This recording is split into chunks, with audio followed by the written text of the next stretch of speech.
Olá, aqui é Ana Coia para a leitura da Bíblia 365. Hoje é dia 21 de novembro, dia 325. A nossa leitura, ela se divide em 4 partes: Antigo Testamento, Novo Testamento, Salmos e Provérbios.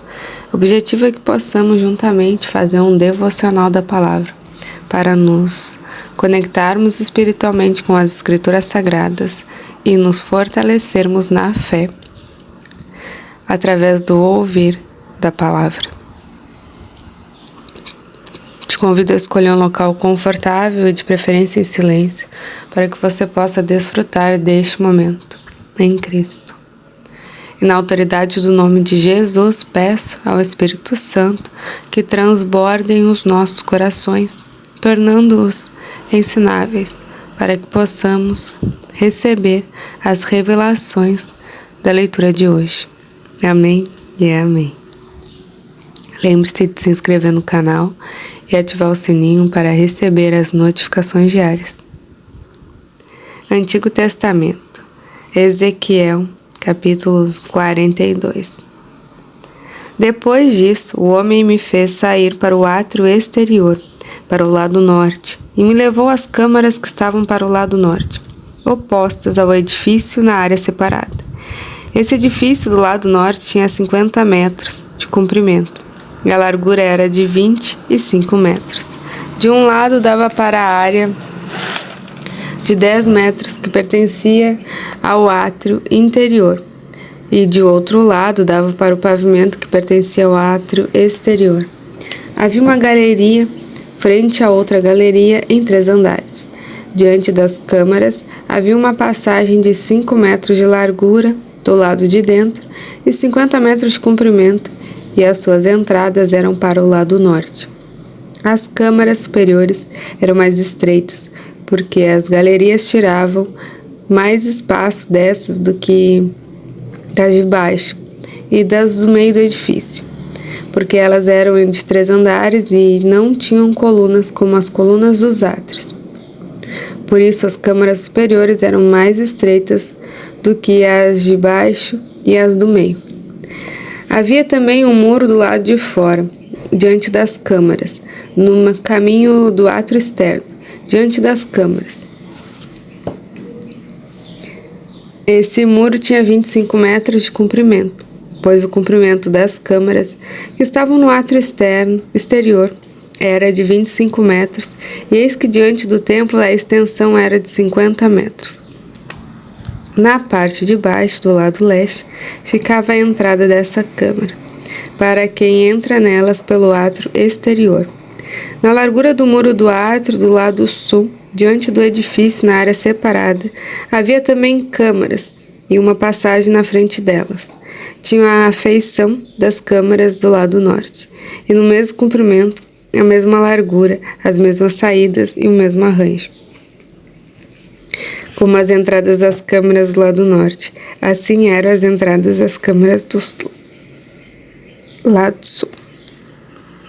Havia uma entrada no início da passagem, a saber, a passagem bem diante do muro correspondente, para quem entra pelo lado leste. Então o homem me disse: as câmaras do norte e as câmaras do sul, que estão diante da área separada, estão câmaras santas, em que os sacerdotes que se aproximam do Senhor comerão as coisas santíssimas. Nelas também depositarão as coisas santíssimas, isto é, as ofertas de cereais e as ofertas pelo pecado e pela culpa, porque o lugar é santo. Quando os sacerdotes entrarem, não deverão sair do santuário para o átrio exterior, mas porão ali as vestes com que ministram, porque nelas são santas, e usarão outras roupas e assim se aproximarão do lugar destinado ao povo. Quando acabou de medir o templo interior, ele me fez sair pelo portão que dá para o leste e mediu a área ao redor. Mediu o lado leste com a cana de medir e deu 250 metros. Mediu o lado norte e deu 250 metros. Mediu também o lado sul, 250 metros. Voltou-se para o lado oeste, mediu, deu 250 metros. Assim ele mediu a área pelos 4 lados. Havia um muro ao redor de 250 metros de comprimento e 250 metros de largura, para fazer separação entre o santo e o profano. Então o homem me levou ao portão que dá para o leste, e eis que, ao lado leste, vinha a glória do Deus de Israel. A sua voz era como o som de muitas águas, e a terra resplandeceu por causa da sua glória. O aspecto da visão era como o da visão que eu tive quando vim destruir a cidade, e como as visões que eu tive junto ao rio Quebar. Então, caí com o rosto em terra. A glória do Senhor entrou no templo pelo portão que dá para o leste. O Espírito me levou ao átrio interior, e eis que a glória do Senhor encheu o templo. Enquanto o homem estava em pé ao meu lado, ouvi uma voz que me foi dirigida ao interior do templo. O Senhor me disse: Filho do homem, este é o lugar do meu trono, e o lugar das plantas dos meus pés, onde habitarei no meio dos meus filhos de Israel para sempre. Nunca mais a casa de Israel contaminará o meu santo nome, nem eles, nem os seus reis, com as suas prostituições e com o cadáver dos seus reis nos seus lugares altos. Quando puseram o seu limiar junto ao meu limiar e os seus batentes junto aos meus batentes, havendo apenas uma parede entre mim e eles, contaminaram o meu santo nome com as abominações que cometeram. Por isso, eu os consumi na minha ira. Agora que eles lancem para fora de mim a sua prostituição e o cadáver de seus reis, e habitarei no meio deles para sempre. Filho do homem, mostre à casa de Israel esse templo, para que eles se envergonhem das suas iniquidades. Desde que tire as medidas desse modelo perfeito. Se eles se envergonharem de tudo o que fizeram, faça com que conheçam a planta desse templo e o seu arranjo, as suas saídas, as suas entradas, todas as suas formas, todos os seus estatutos, todas as suas disposições e todas as suas leis. Escreva isto na presença deles para que observem todas as suas instituições e todos os seus estatutos os cumpram. Esta é a lei do templo no altar do monte, todo o terreno ao redor será santíssimo. Eis que esta é a lei do templo. São essas as medidas do altar, usando-se o mesmo sistema de medidas utilizado para medir o templo. A calha tem 0,5 metro de fundura e 0,5 metro de largura, e a sua borda, em todo o seu contorno, é de 1 palmo. E esta é a altura do altar, da calha do chão, até a parte inferior, 1 metro com 0,5 metro de largura. Da parte menor até a parte maior, 2 metros com 1 metro de largura. A lareira tem 2 metros de altura, da lareira para cima se projetam 4 chifres. A lareira tem 6 metros de comprimento e 6 metros de largura, um quadrado com 4 lados iguais. A parte do meio tem 7 metros de comprimento e 7 metros de largura, com 4 lados iguais. A borda ao redor dela é de 25 centímetros. A calha ao redor do altar tem 0,5 metro. Os degraus do altar estão voltados para o leste. Então ele me disse: Filho do homem, assim diz o Senhor Deus: são essas as determinações do altar no dia em que o fizerem, para oferecerem sobre ele holocaustos, e para sobre ele aspergirem sangue, aos sacerdotes levitas que são da descendência de Zadok, que se aproximam de mim, diz o Senhor Deus, para me servirem, você dará um novilho para ofertas pelo pecado. Você pegará tão pouco do sangue, porá sobre os 4 chifres do altar e os 4 cantos da parte do meio na borda ao redor. Assim, você fará a purificação do altar e a expiação por ele. Então você pegará o novilho da oferta pelo pecado, o qual será queimado no lugar do templo, para isso designado, fora do santuário. No segundo dia você oferecerá um bode sem defeito com oferta pelo pecado e a purificação, purificarão o altar, como o purificarão com o novilho. Quando você tiver acabado de purificar, ofereça o novilho sem defeito, e o do rebanho um carneiro sem defeito. Ofereça-os diante do Senhor. Os sacerdotes espalharão sal sobre eles e os oferecerão em holocausto ao Senhor. Durante 7 dias você oferecerá a cada dia um bode como oferta pelo pecado. Também prepararão um novilho e do rebanho um carneiro sem defeito. Durante 7 dias farão expiação pelo altar e a purificação, e assim a consagração. Tendo eles cumprido esses dias, no 8º dia, dali em diante, os sacerdotes oferecerão sobre o altar os holocaustos e as ofertas pacíficas que vocês trouxerem, e eu me agradarei de vocês, diz o Senhor Deus. Novo Testamento de Tiago, capítulo 5. Escutem agora, ricos. Chorem e lamentem por causa das desgraças que virão sobre vocês. As suas riquezas apodrecerão e as suas roupas foram comidas pelas traças.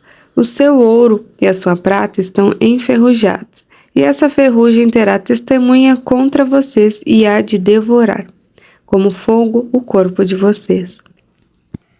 Nestes tempos do fim, vocês ajuntarão tesouros.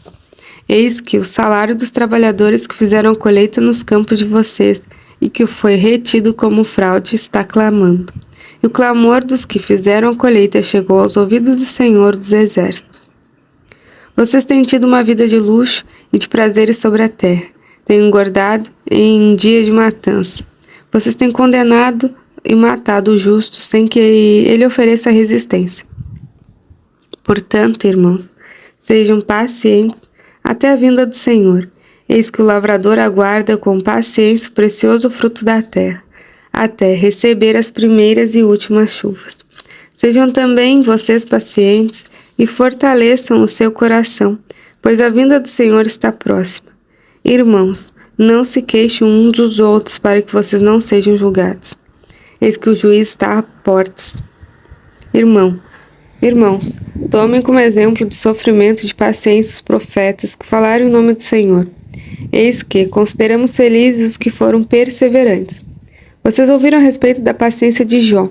Sabem como o Senhor fez com que tudo acabasse bem, porque o Senhor é cheio de misericórdia e compaixão. Acima de tudo, meus irmãos, não jurem nem pelo céu nem pela terra, nem por outra coisa qualquer, mas que o sim de vocês seja sim, e que o não de vocês seja não, para que vocês não incorram em condenação. Alguém de vocês está sofrendo? Faça oração. Alguém está alegre? Cante louvores. Alguém de vocês está doente? Chame os presbíteros da igreja, e esses façam oração sobre ele, ungindo-o com óleo em nome do Senhor. E a oração da fé salvará o enfermo, e o Senhor o levantará. E se houver cometido pecados, esses lhe serão perdoados. Portanto, confessem os seus pecados uns aos outros e orem uns pelos outros, para que vocês sejam curados. Muito pode, por sua eficácia, a súplica do justo.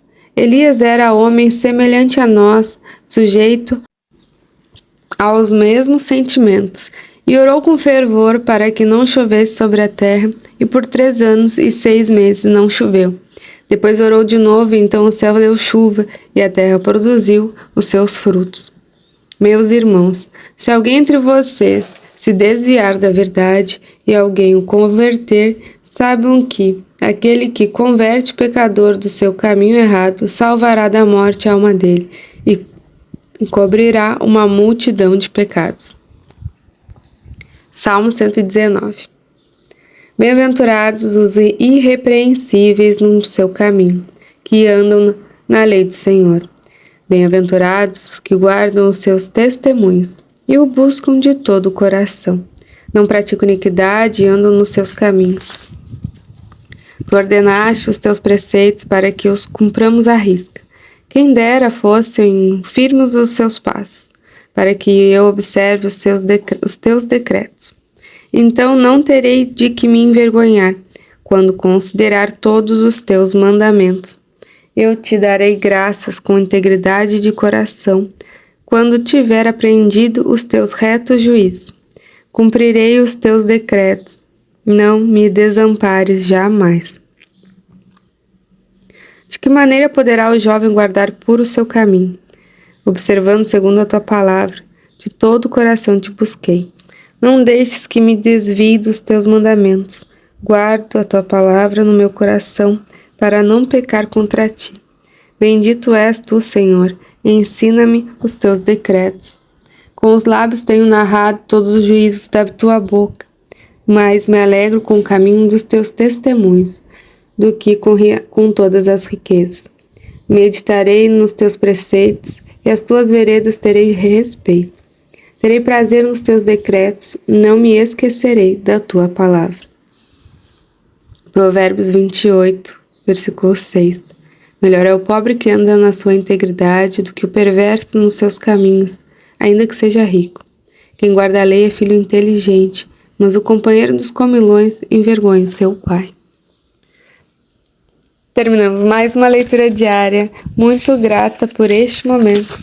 Compartilhe esse vídeo com os irmãos e as irmãs que você se lembrou durante a leitura, para que possamos juntamente expandir o Evangelho por todas as nações.